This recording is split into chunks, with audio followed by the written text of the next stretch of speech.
The issue of handover note, 75 billion and all that, and the press conference, everything about the money Mr. Obi left is documented.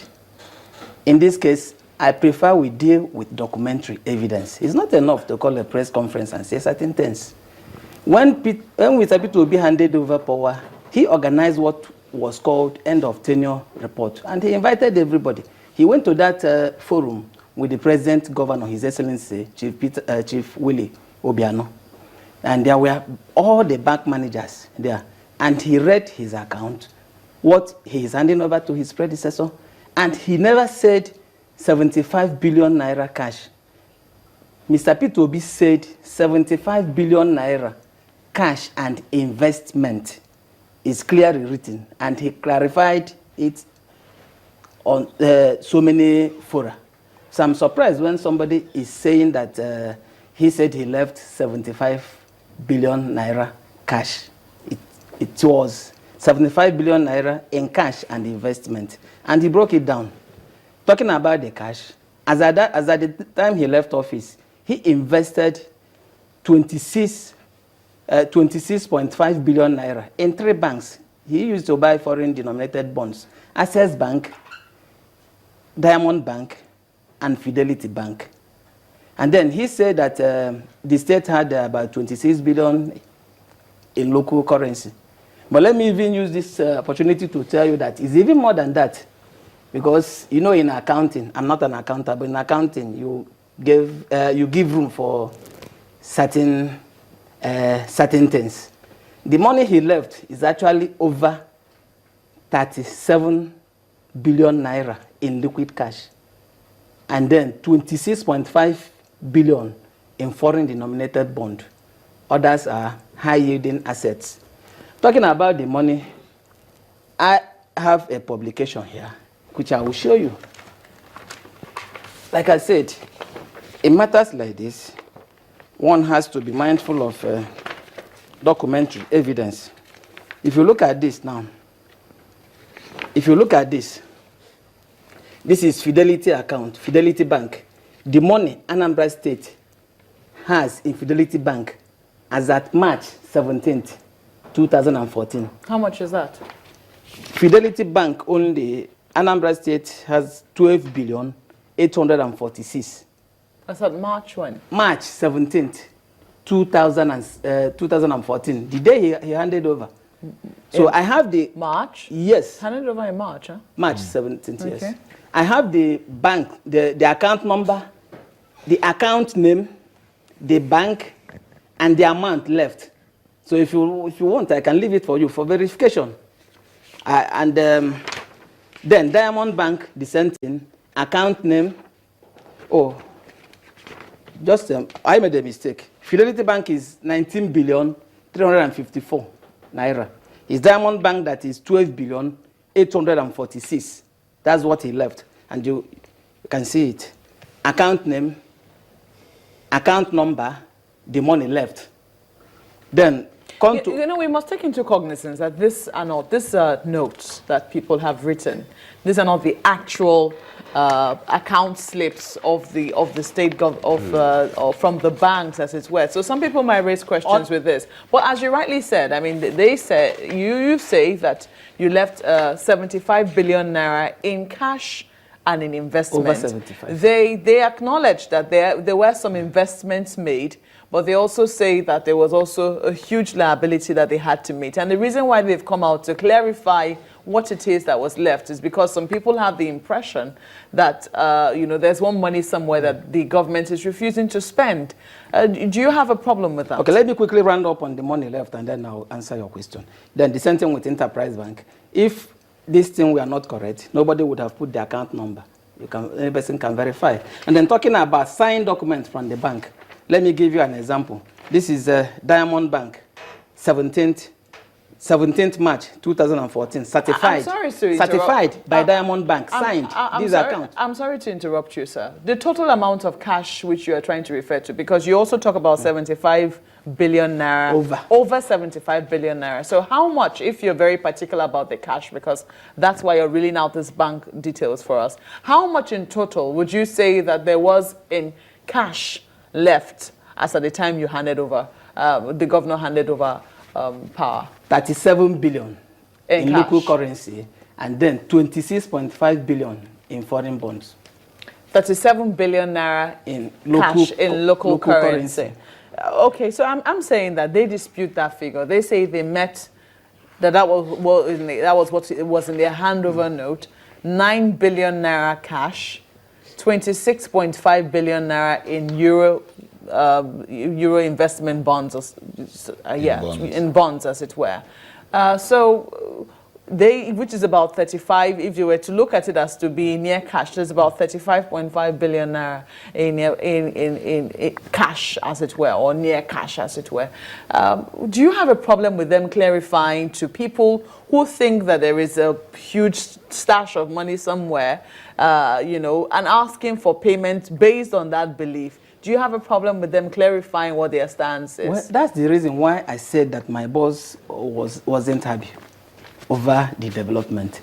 He felt that whoever is in charge in Oka would have called him to come and clarify if there was any mistake as regard what he handed over to them. You think that is a slight on you, or the governor thinks that, the former governor thinks that it is a slight on him, or does he want to deny this government the right to be able to clarify things as they feel?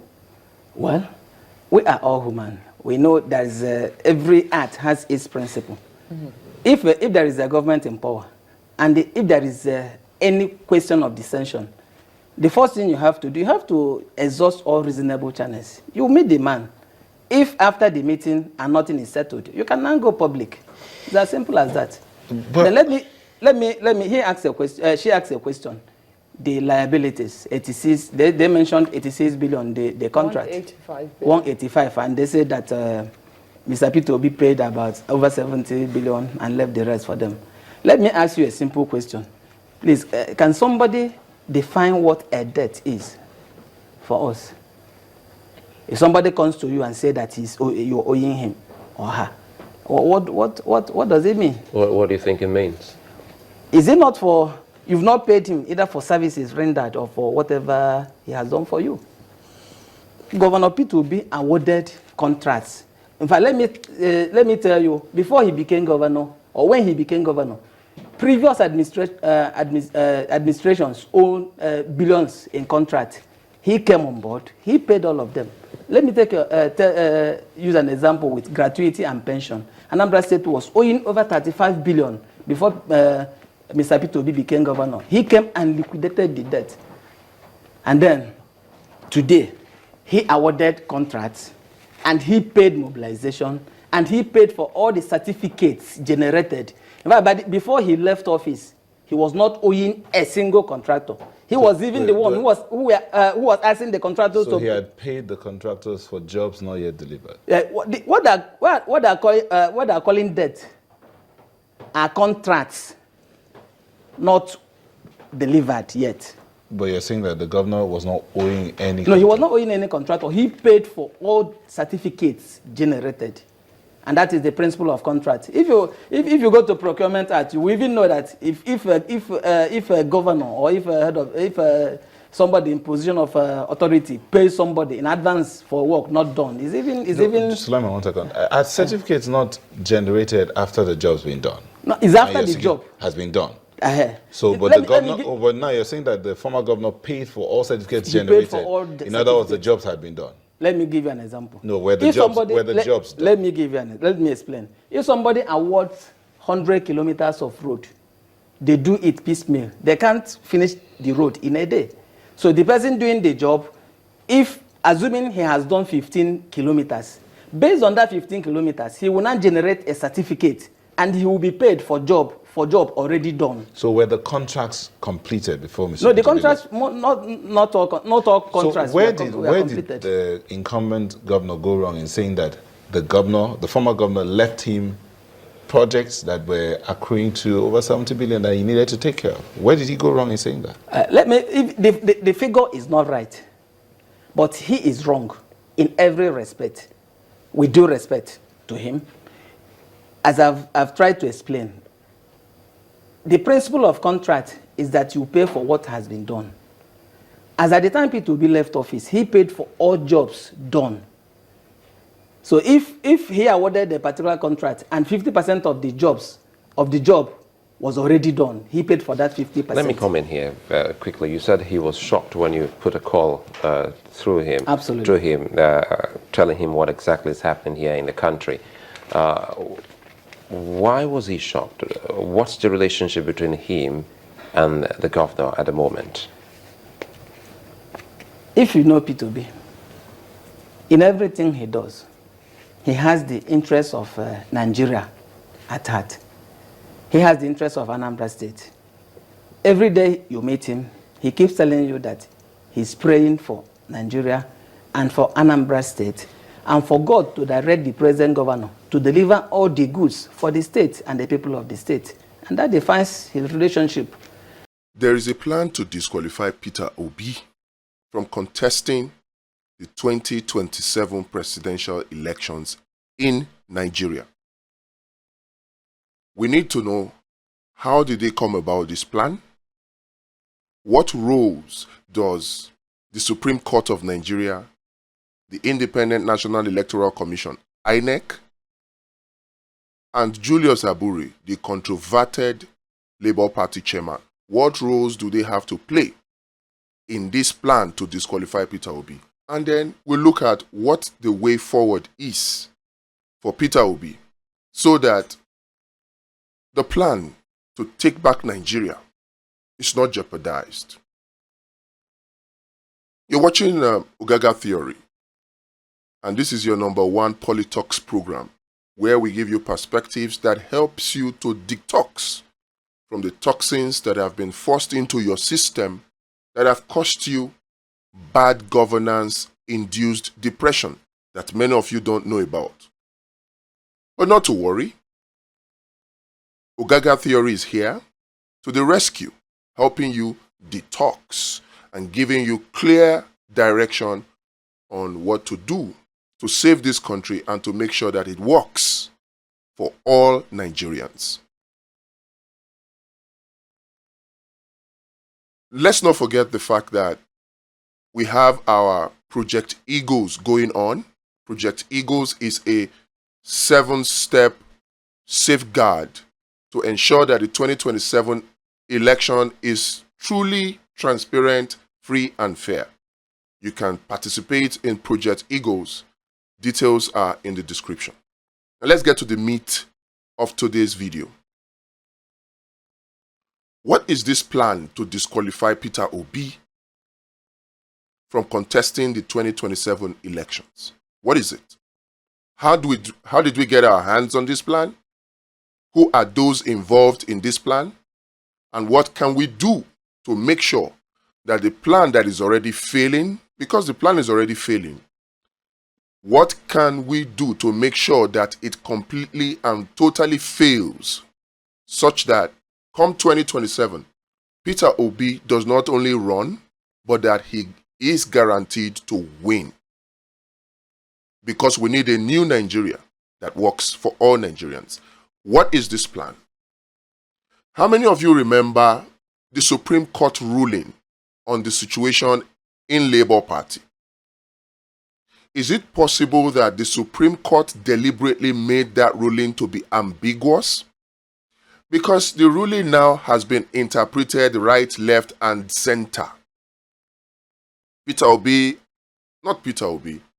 Senator Nenadi Usman-led caretaker committee is interpreting it, including Peter Obi, including Alex Otti, to mean that the Supreme Court sacked Julius Abure. Abure, on the other hand, is interpreting it otherwise. And INEC is still studying the situation. Is it possible that the Supreme Court deliberately made that ruling to be ambiguous, such that it can be weaponized by any of the parties involved? We'll take a look at this and give you an answer very, very, very shortly. But first, let us take a look at INEC. What role does INEC have to play in this plan to disqualify Peter Obi from contesting Nigeria's 2027 presidential election?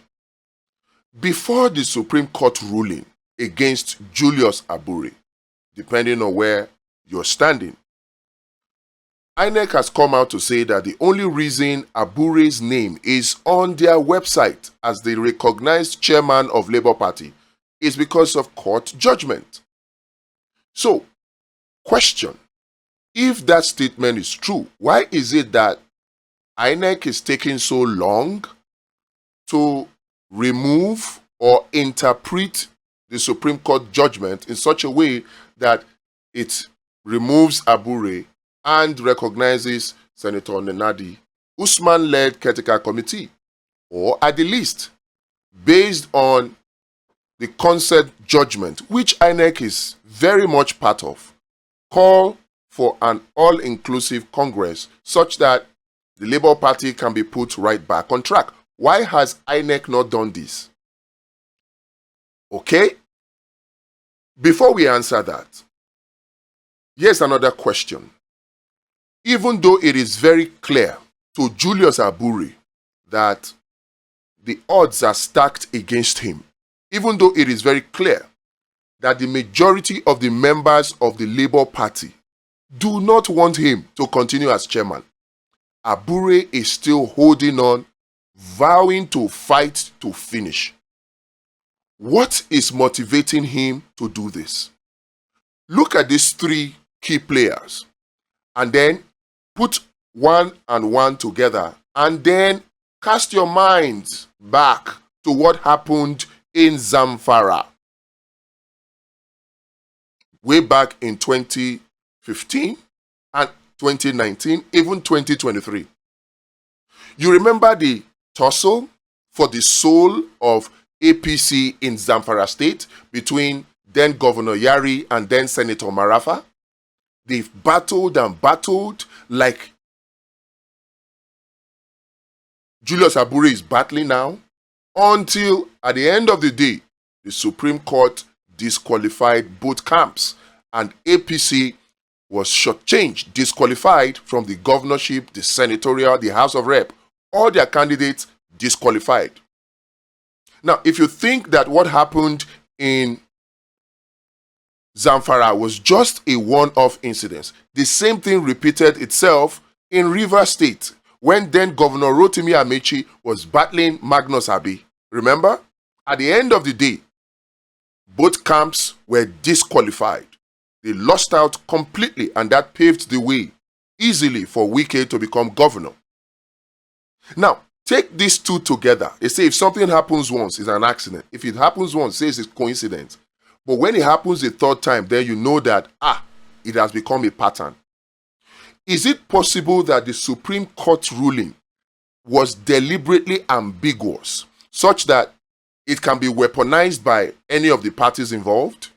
Because if you take a second look at the same Supreme Court ruling against Fubara, it was deliberately also, could it also have been that it was deliberately made ambiguous so that it can be weaponized by either parties, the Fubara party, the Wike party, and even the Tinubu party, which has led to a declared state of emergency that many considered to be illegal, but ratified by the National Assembly, which included opposition politicians that you would have expected to stop.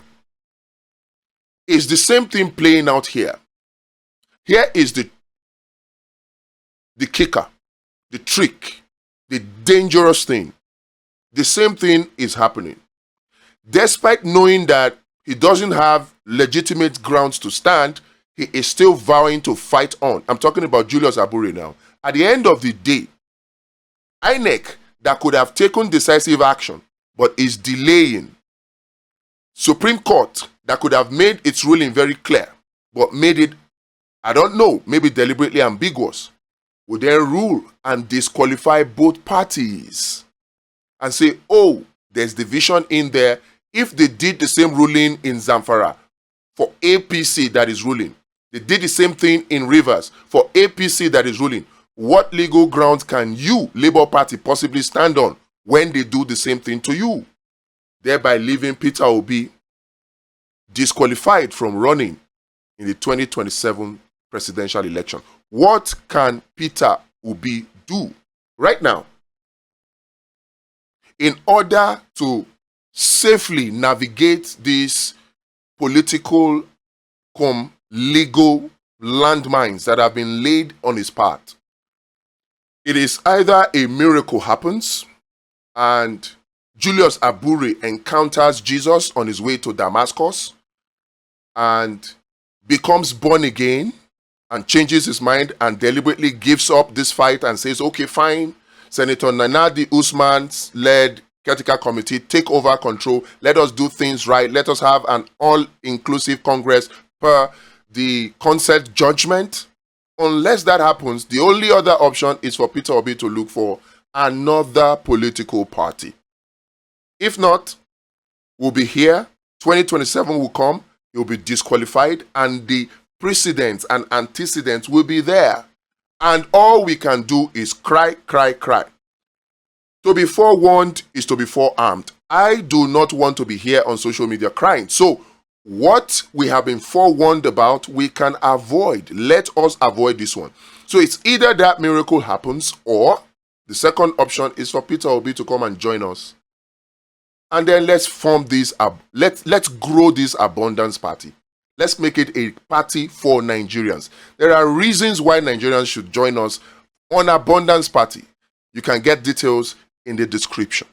But right now, let's cast your mind back to Project Eagles. If you're not a member or you're not a volunteer yet, descriptions or details are in the description. Let me know, what is your thoughts about this plan to disqualify Peter Obi from contesting in 2027? And what is your solution? Perhaps your solution could be better than the solution that we have provided here. Let us have this conversation and let us take decisive actions now to prevent it from happening, so that we don't just go ranting and crying uselessly after the deed has been done. Next, we'll talk about the 7-step safeguard to prevent rigging in 2027. We call it Project Eagle. It is a video that you want to watch.